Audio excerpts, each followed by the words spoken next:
إن الحمد لله نحمده ونستعينه ونستغفره ونعوذ بالله من شرور أنفسنا ومن سيئات أعمالنا من يهده الله فلا مضل له ومن يضلل فلا هادي له أشهد أن لا إله إلا الله وأشهد أن محمدا عبده ورسوله اللهم صل على محمد وعلى آله وأصحابه أجمعين أما بعد. Jamaah subuh yang dimuliakan Allah Subhanahu wa taala. Alhamdulillah kita kembali melanjutkan kajian kita persiapan menghadapi bulan suci Ramadan yang kurang lebih Senin, Kamis, Jumat, Senin, Selasa, Rabu, Senin, Selasa, Rabu, Kamis ya, perkiraan Kamis, Muhammadiyah perkiraan Rabu. Iya, begitu.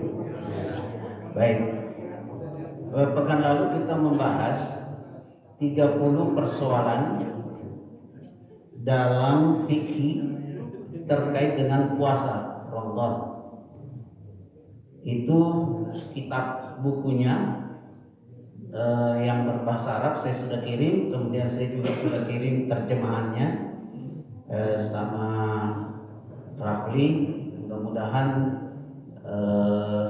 kita bisa baca sampai tuntas dan dibaca, maksudnya dimurojaah, diulang kembali, karena kemarin kita bahas ya cepat dan dengan jumlah 30 persoalan terkait masalah puasa. Itu silakan dibaca ulang kalau lupa-lupa ya. Baik, hari ini subuh ini kita akan bahas persiapan menghadapi bulan suci Ramadan dengan dalil yang sering kita dengarkan atau dalil yang sangat populer sebelum Ramadan yang biasa kita dengarkan, bahkan mungkin kita sudah hafal, di surah Yunus ayat 58. Di surah Yunus ayat 58. Kalau ada yang mau baca tentu bisa lebih membantu untuk kita bisa membahas. Silakan. Surah Yunus ayat 58. Pak Dokter bisa itu bahasa Arabnya saja. A'udzubillahi minasyaitonirrajim. Bismillahirrahmanirrahim. Qul bi fadlillahi wa bi rahmatihi fabidzalika falyafrahu huwa khairum mimma yajma'un. Ada yang pegang artinya? Silakan. Artinya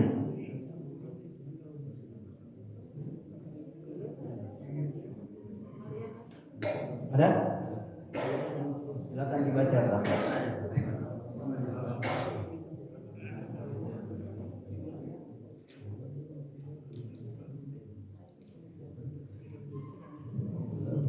Bismillahirrahmanirrahim. Katakanlah Nabi Muhammad, dengan karunia Allah dan rahmatnya itu, dalam mereka bergembira itu lebih baik daripada apa yang mereka kumpulkan. Ya. Katakanlah wahai Muhammad, bifadlillahi wa birahmati, karunia dan rahmat Allah. Artinya Ramadan salah satu, bukan satu-satunya, salah satu makna daripada bifadlillahi wa birahmati adalah datangnya Ramadan. Allah menyuruh kita apa? Allah menyuruh kita apa? Bergembira. Apa hasilnya? Itu ayatnya. Apa hasilnya ketika Allah menyuruh kita bergembira? Apa yang Allah berikan kepada kita? Itu ada sambungan ayatnya, coba. Katakanlah Nabi Muhammad, terangkanlah kepadaku. Bukan, ayat itu juga. Katakanlah Nabi Muhammad, dengan karunia Allah dan rahmatnya itu, hendaklah mereka bergembira, itu lebih baik daripada apa yang mereka kumpulkan. Apa itu? Yang terakhir.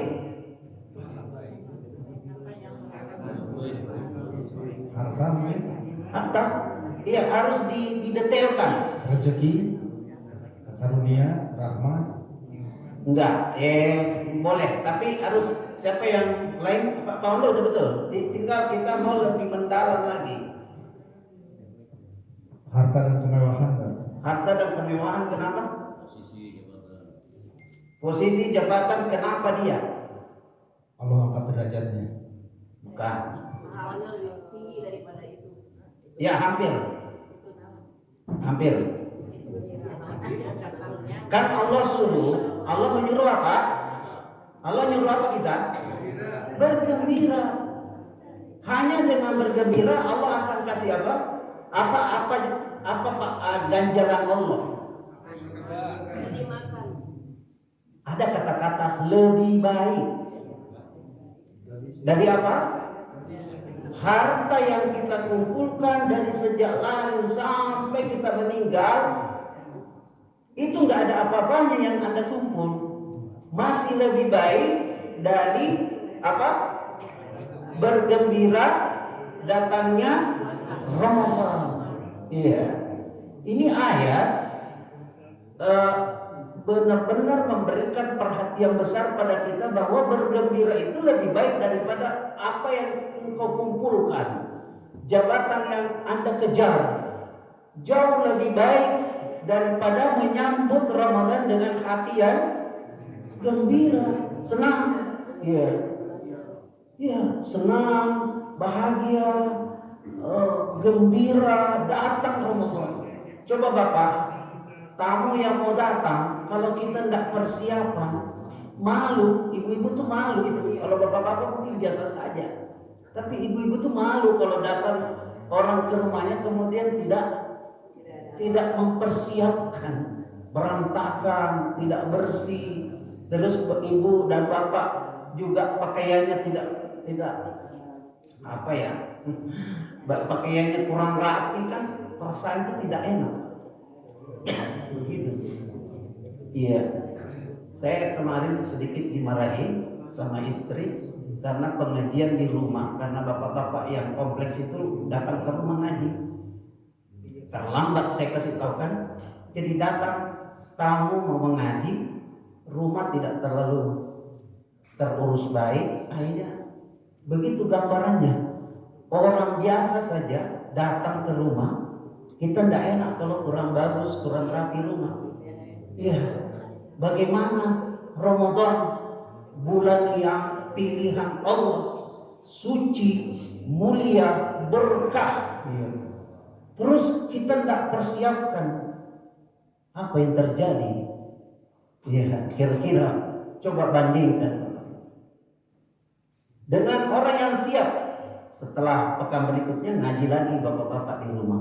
Wah, sudah siap. Istri udah siap bersihin rumah, rapikan semua. Akhirnya hati tenang. Makanan juga udah siap.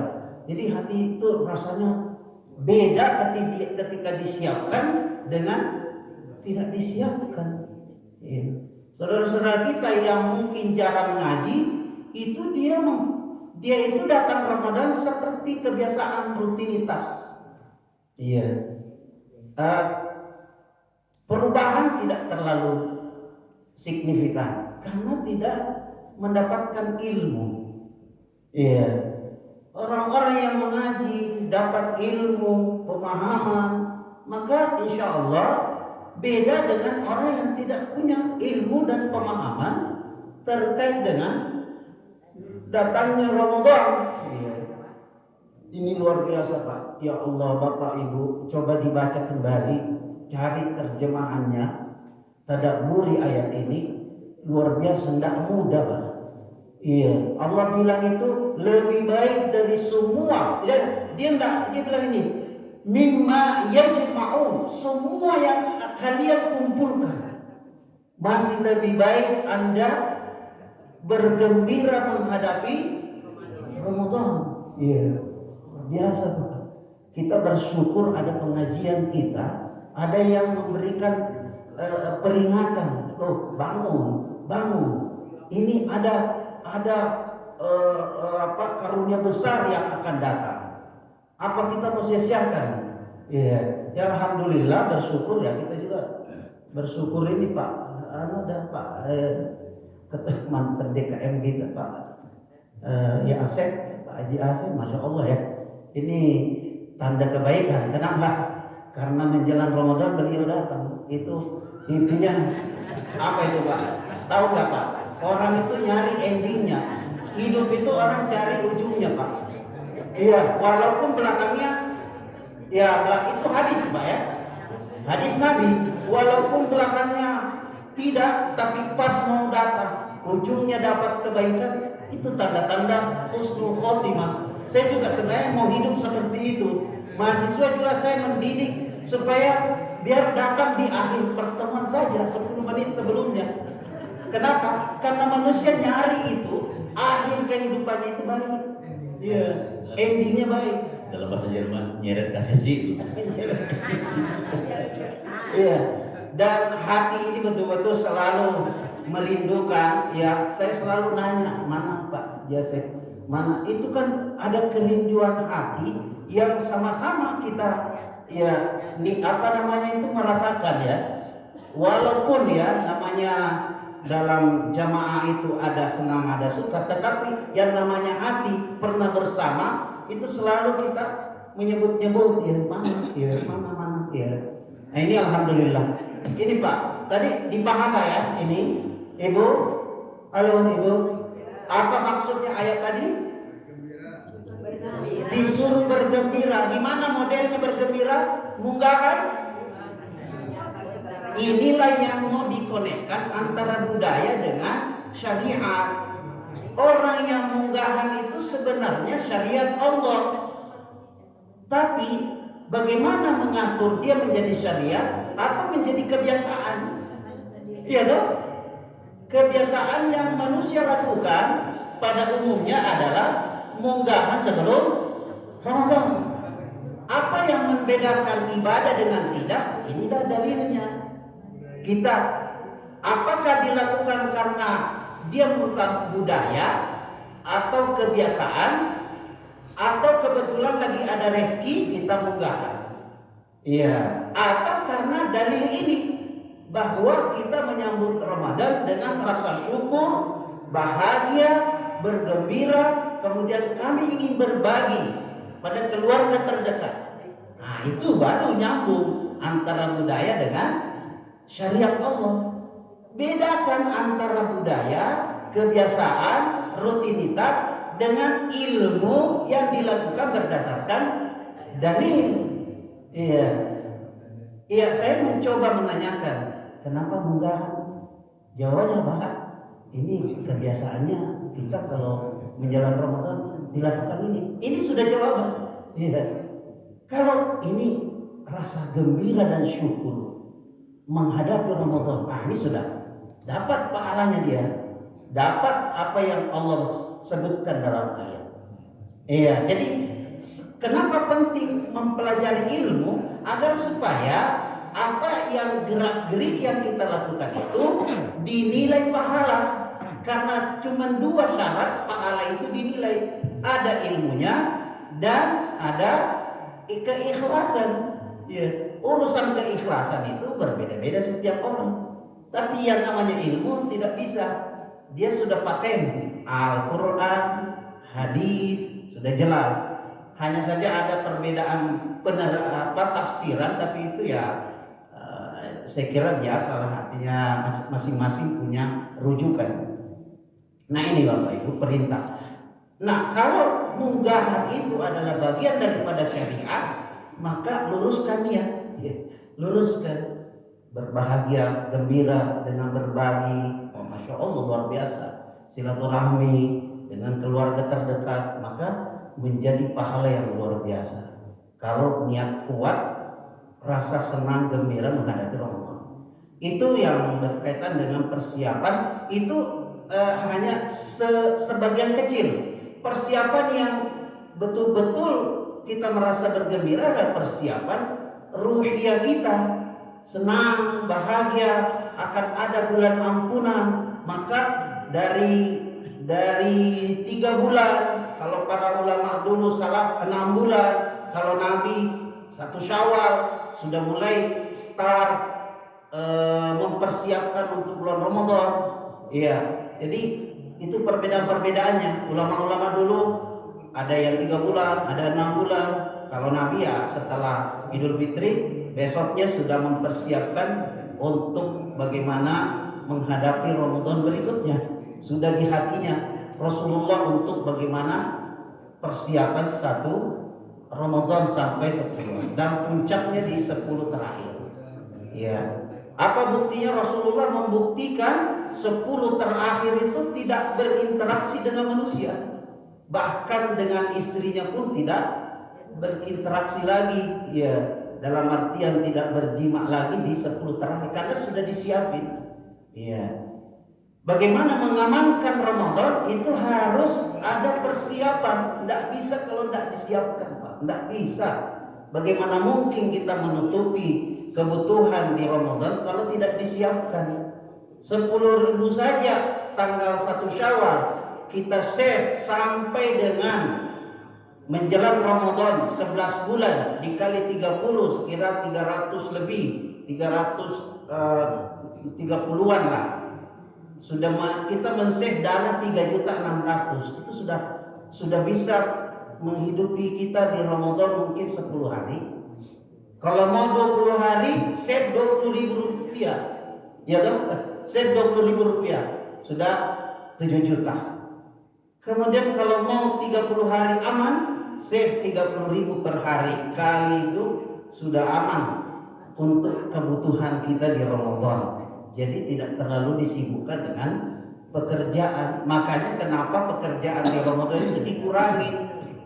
Di kampus, di tempat kerja itu dikurangi, ya. Jadi tinggal menikmati Ramadan. Halo ibu, tahu kalau pensiunan itu dari mana uang pensiunan itu? Enggak, dari mana? Dari potongan gaji per bulan. Itu dipotong itu, betul Pak? Siapa yang gaji itu? Itu dipotong. Bayangkan dipotongnya gaji itu bisa menghidupi kebutuhan kita di masa pensiun. Walaupun ya ada orang bilang berapa sih gaji, tapi ada untuk mengamankan ya kehidupannya di masa pensiun. Itu manusia sudah pikirkan, pemerintah sudah pikirkan. Bagaimana lagi dengan Ramadan? Itu lebih pantas kita pikirkan dari awal agar supaya tidak kacau lagi pikiran ini, hanya ngurus duit lagi Ramadan. Jadi tolong kita siapin ya agar hati ini bisa lebih tenang ya. Coba orang pensiunan ya yang memang sudah merasa cukup dengan yang ada, itu hidupnya tenang. Kenapa lagi mau pusing-pusing ya? Tinggal beribadah saja itu. Ya, jadi adapun kegiatan lainnya silakan, itu tambahan, tapi sudah ada jaminan untuk kita bisa menyambung hidup ya. Nah, ini Ramadan Pak, bulan mulia, bulan yang dalilnya sudah tidak diragukan lagi, tapi kenyataan hidup tidak disiapkan. Bagi bapak-bapak yang sering ngaji mungkin, tapi saudara kita yang di luar tidak mungkin, jarang mengaji, jarang menyentuh nasihat, apa kehidupannya? Begitu rutinitas. Bahkan dia banyak kabar bahwa peningkatan rezeki itu ketika di Ramadan jauh lebih banyak ya. Ada beberapa yang ngomong sama saya itu di Ramadan berlipat ganda dia punya penghasilan. Ya, itu tanda keberkahan Ramadan ya. Semua diberikan keberkahan. Tapi mari manfaatkan keberkahan itu dengan upaya mempersiapkan diri untuk menghadapi bulan suci Ramadan. Iya. Kemudian persiapan ya tentu persiapan kita besok masih bisa puasa karena bulan Sya'ban ya toh. Persiapan yang mampu, yang mau silakan. Karena itu bulan Sya'ban dipuji Rasulullah dengan banyak berpuasa. Ya, jadi kenapa berpuasa? Karena bulan itu adalah bulan di mana Allah mengangkat amalan hamba, sehingga Rasulullah senang amalnya diangkat di bulan Sya'ban. Maka besok masih bisa ada waktu. Senin sudah dikumpulkan 3 amalan diangkat. Amalan harian diangkat karena hari Senin, amalan pekanan diangkat karena dia pekanan, Senin Kamis amalan diangkat, dan di bulan di mana Allah angkat. Maka kalau bisa besok puasa ya silakan. Ya, tidak juga wajib. Kalau yang mau silakan. Ini adalah persiapan ruhiyah bagaimana menghadapi Ramadan dengan benar-benar disiapin secara ruhiyah. Banyak-banyak bertaubat, astagfirullah, beristighfar menjelang Ramadan ini. Kemudian saling memaafkan. Di unggahan itu Masya Allah ya, saling memaafkan luar biasa itu. Iya, saling senyum, menebar senyum, itu tanda-tanda semua rasa gembira. Cuma hanya saja karena budaya dia tidak memahami bahwa senyum menjelang Ramadan itu adalah pahalanya jauh lebih besar daripada harta-harta yang dikumpulkan. Pak Ibu, kalau ada mobil yang mahal, Ibu, bayangan Ibu ada mobil yang mau datang dibelikan suaminya, atau ada yang dibeli barang baru, bagaimana perasaan Ibu? Gimana? Coba alihkan perasaan itu seperti, jangan dia mungkin lebih dari itu daripada Ramadan, tapi seperti itu aja sudah luar biasa.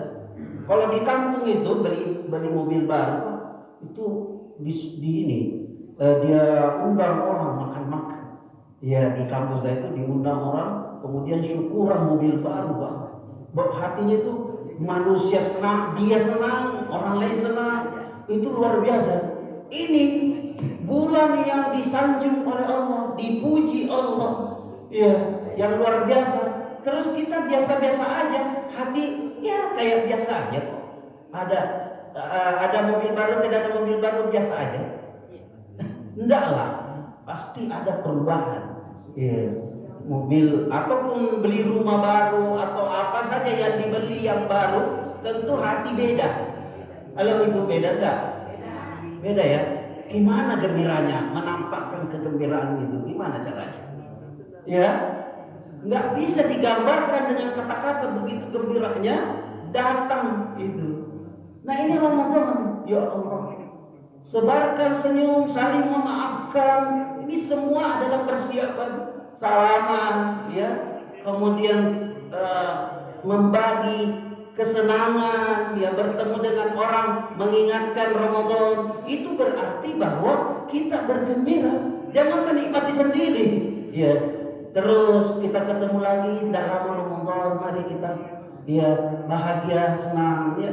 Itu semua ungkapan-ungkapan yang membuat kita rasa gembira, gitu, ya. Wa amma bi ni'mati rabbika fahaddits. Nikmat yang Allah mau berikan ini Ramadan, tolong dinampakkan gitu loh. Iya, nikmat yang sangat besar ini disebutkan dalam Quran, ya. Qul bi fadlillahi, nikmat Allah ini, ya, dinampakkan dengan, ya, dengan akhlak, ya. Langsung betapapun bencinya orang sama kita, langsung aja maafkan. Lapangkan dada, hilangkan rasa dendam, benci, hasad. Buka saja semua itu, ambil, ya, kasihkan saja semua, ya. Artinya tidak usah disimpan dalam hati, ya. Karena mengejar apa yang Allah sebutkan ini, ya. Jadi bukan sekedar gembira, tapi melapangkan dada jiwa kita ketika bertemu saudara kita.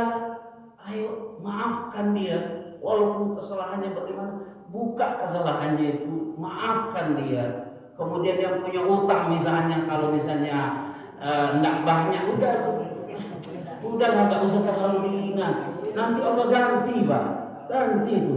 Tapi memang berat, ya, namanya harta manusia kan asyaddu la sadid, sangat-sangat cinta pada uang, ya. Ya, makanya kalau bisa ya tentu.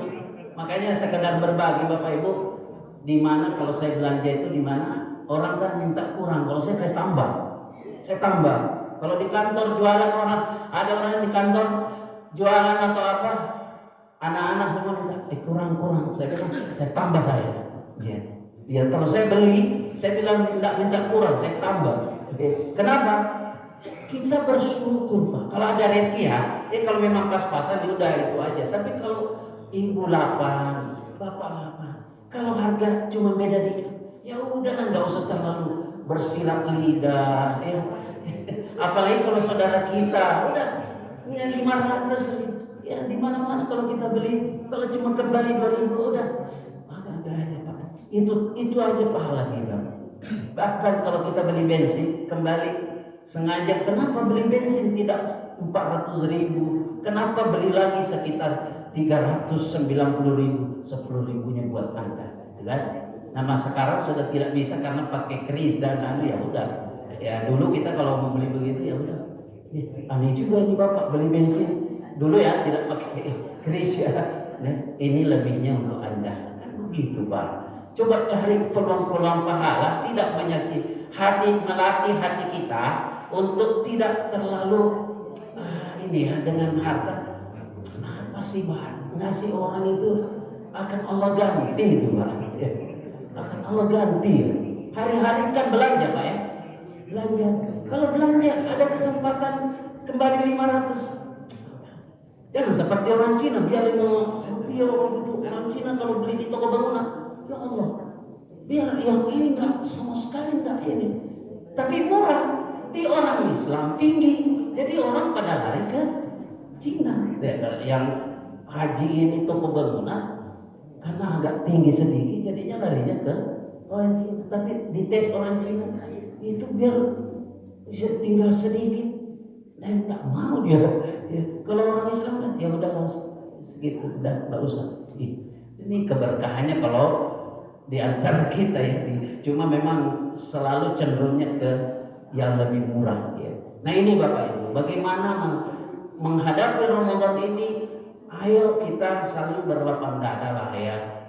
Kalau jauh telepon via Zoom, coba saling memaafkan. Itu bukti bahwa kita senang, gembira mau dimaafkan oleh Allah di Ramadan. Maka ketika sampai hari pertama Ramadan, Masya Allah nikmatnya ya. Saya kemarin betul-betul Ibu ya, saya betul-betul mempraktekkan itu. Orang ngaji di rumah, saya betul-betul bersihkan. Ada keuntungannya Pak kalau ada tamu. Benar Pak. Rumah yang tadinya ada debu-debu, ya toh? Coba menghayal dulu Ibu ya. Tadinya rumah ini ada sebagian tempat-tempat yang penuh debu. Pas dapat tamu, kita semua bersihkan itu debu-debu. Kemudian jadinya rumah jadi bersih, ada tamu, gitu kan? Nah Ramadan datang, ya yang tadinya banyak kotor-kotor, Allah datangkan tamu Ramadan, semua jadi Quran tadinya berdebu, ya kan? Kalau di sini kan enggak ya, karena sering ikut pengajian. Tapi di tempat lain kasihan tidak pernah, jarang dengarkan pengajian. Qurannya tadinya berdebu, jadi alhamdulillah mengkilat lagi di Ramadan. Ya, yang tidak boleh Bapak Ibu, ya orang saudara kita dibilangi hamba Ramadan. Ya sering kita dengar apa dibilang, janganlah kamu menjadi Ramadhaniyun, janganlah menyakiti hati saudara kita. Saudara kita itu diberi kemudahan beribadah di Ramadan. Karena di Ramadan itu ringan untuk beribadah. Maka wajarlah kalau ada orang yang dia rajin ibadah di Ramadan, karena itulah rahmat Allah. Iya, itu kasih sayang Allah di Ramadan. Yang malas jadi rajin. Itu bukti bahwa Ramadan rahmat. Jangan lagi dibilangin, dia hanya rajin di Ramadan. Ya Allah, orang sudah mendekat kepada Allah, dibilangin lagi. Sekali balik begini Pak, kenapa cuma pergi di gazebo hari Ahad? Kenapa enggak hari Senin? Halo, kenapa enggak bilang itu saudara kita? Kenapa Anda cuma pergi hari Ahad? Kenapa enggak pergi hari Senin? Iya, saya bilang begitu. Iya, atau hari Sabtu. hari-hari Jumat. Bilangin aja, kenapa kau menjadi hamba di gazebo di hari Ahad? Kenapa enggak hari Senin? Ya, kan enggak jauh beda. Kenapa Anda beribadah hanya Ramadan? Setelah Ramadan enggak.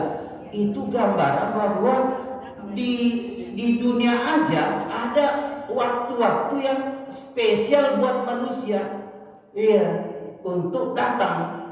Ya, di Ramadan juga dengan Allah menghadirkan Ramadan, orang ramai, rajin, beribadah. Terus setelah Ramadan ada ceramah, ada artikel, janganlah menjadi hamba-hamba Ramadan. Ramadan itu kasihan juga saudara kita yang ya sudah syukurlah 1 tahun mau menghadap ke Tuhannya ya. Syukur kasihan. Daripada sama sekali setahun tidak ke masjid. Makanya itu ada dosen mantan rektor, wakil rektor Universitas Telkom Indonesia. Saya pergi ceramah di Indonesia, kebetulan pengumuman, saya tidak mau salati kaum muslimin di kompleks ini kalau tidak pernah datang ke masjid. Saya bilang dong, luar biasa itu. Jadi ekstrim betul dia. Jadi ya saya dengar ya begitu anunya informasinya. Jangan juga lah ekstrim sama saudara kita ya. Baik, kembali persiapan tadi banyak bertobat ya, hati ini dilapangkan. Nah, itu yang kegembiraan yang berikutnya. Yang lain lagi, kegembiraan yang lain adalah kesiapan badan fisik kita untuk menghadapi Ramadan sebagai rasa senang gitu. Ya, fisik itu ya siapkanlah baju-baju yang sudah dicuci bersih, rapi kan. Coba Bapak Ibu berpakaian dari dapur baru menerima tamu, Ibu. Gimana itu tamunya? Mau nggak begitu? Ya, bajunya udah baru dari dapur, baru ini keringatan, kemudian tamunya datang berpelukan, ya Allah, gimana itu? Gimana itu? Pak, halo, gimana? Senang nggak? Bagaimanapun mau senang wajah, tamunya tentu ada. Ya, mukanya itu ternampak itu ya. Nggak siap. Nah itu siapkan itu baju-baju kita. Di rumah kita ada ruang sholat, karena tidak semua waktu kita ke masjid. Itu disiapin, itu tanda gembira. Ada rasa senang mau datang, kita siapkan itu. Jangan cuma memaafkan saja, istighfar saja, tidak cukup. Semuanya harus ada keterkaitannya. Jadi kesiapan fisik badan kita jangan terlalu letih 2-3 hari ini, jangan terlalu diporsir membersihkan rumah, akhirnya fisiknya jadi lemah, sakit-sakitan karena debu. Kalau enggak, coba calling aja tukang kebersihan. Kalau ada rezeki, berbagi rezeki dengan orang. Iya. Jadi kalau gordeng-gordeng kan ada bagian kebersihan itu, Pak. Tinggal bayar, tidak banyak uang itu, Pak. Bersihkan kasur itu, kasur yang sudah lama berdebu. Kalau nggak bisa kita kerjakan, berbagilah orang. Suruh datang ke rumah, dia bersihkan. Mau yang kering, mau membersihkan yang kering atau metode yang basah itu ada. Ya. Insya Allah kita juga menikmati Ramadan ini, kasur bersih, ruang tamu bersih, ada tempat sholat bersih, Masya Allah nikmatnya itu, Pak. Hati itu rasa senang. Itu dari sisi fisik, ya, dan juga badan kita dijaga. Ya. Kemudian tidak kalah pentingnya untuk mempersiapkan Ramadan kita ini adalah ilmu. Ilmu ini jangan dianggap remeh. Ilmu tentang Ramadan ini tidak boleh kita abaikan. Kenapa? Karena apa yang kita lakukan itu harus dengan dasar ilmu. Jangan tiap tahun hanya kebiasaan saja. Ya, bahkan di Ramadan sahur minum. Ya, kenapa enggak dipelajari ilmu tentang sahur? Kenapa orang sahur? Ya, karena di sahur itu anak-anak itu secara umum enggak ada. Kita pun juga secara umum tidak ada selera makan itu. Ya. nggak berselera. Dibangunin hanya mau minum air saja. Jadi di Ramadan itu, padahal bukan dilakukan karena lapar dan karena kebutuhan, tapi karena ada dalil yang perintah untuk melakukan, untuk kita makan. Ya nikmati saja, cicipi. Iya. Bapak Ibu pernah lihat orang dipotong tangannya, diamputasi? Pernah? Atau pernah dengar? Pernah ya? Kenapa dipotong? Karena nggak rela kita mau potong. Kenapa dipotong?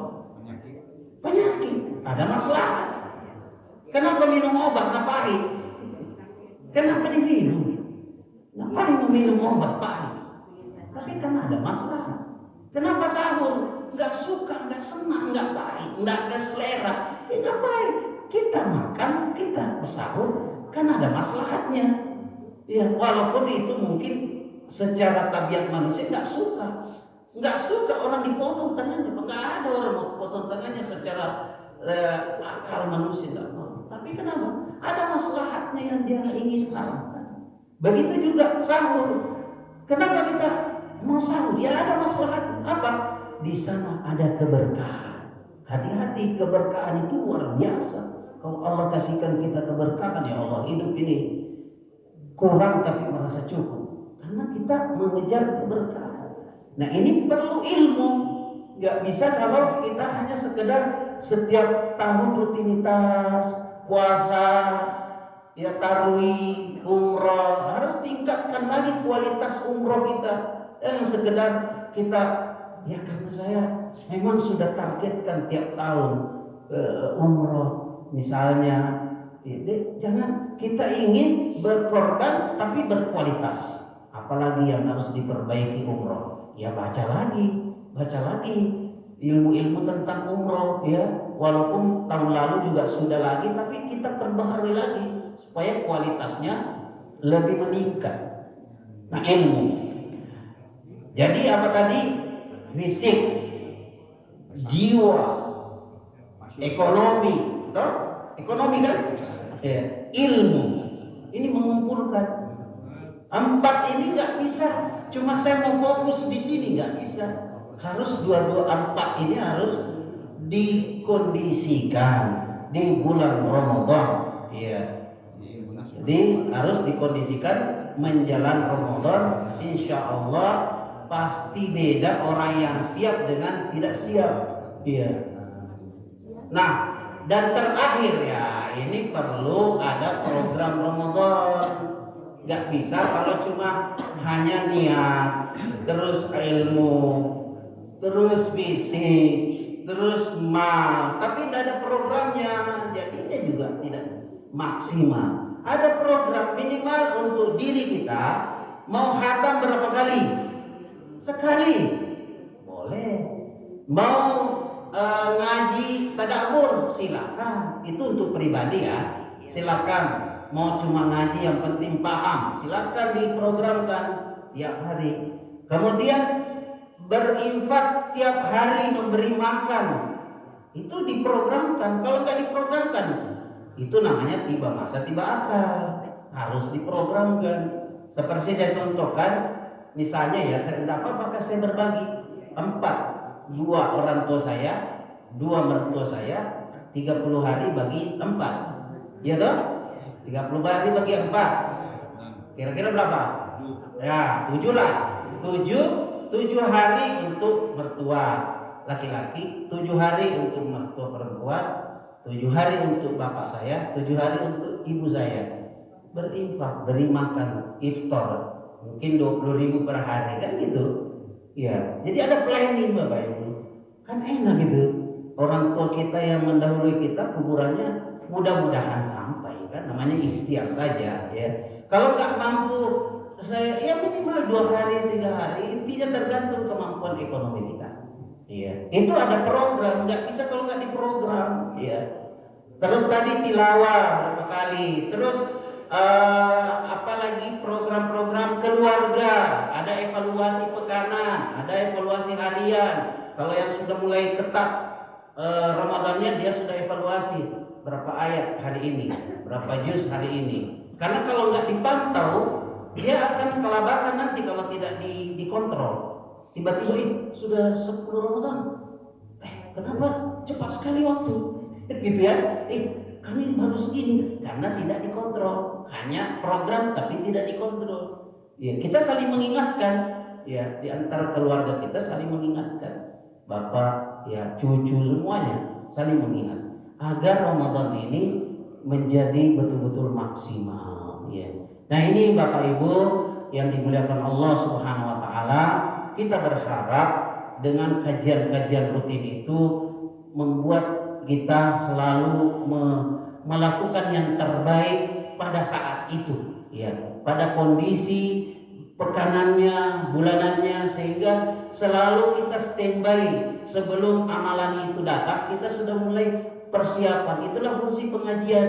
Makanya pengajian itu diabadikan dalam Quran, ya, diabadikan dalam Al-Quran setiga tempat, di surah Al-Imran, di surah Al-Jum'ah, dan surah Al-Baqarah.